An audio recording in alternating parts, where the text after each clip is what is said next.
In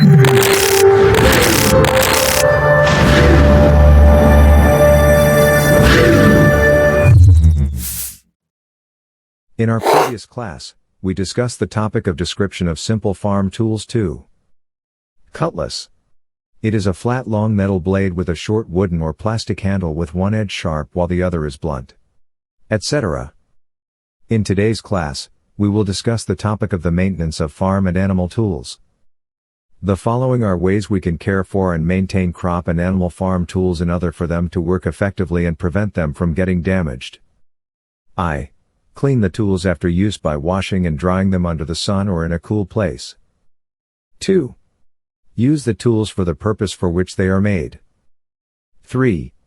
Store tools cleaned, in a safe and dry place after use. 4. Sharpen the tools in a termite-free area. B. Repair all broken or damaged parts. Vi.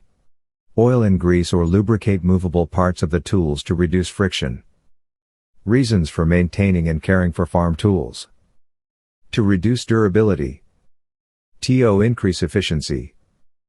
Reduce cost of replacement. For safety of the user/avoid accidents. Avoid damage to the tools. Thanks for watching. See you in the next video.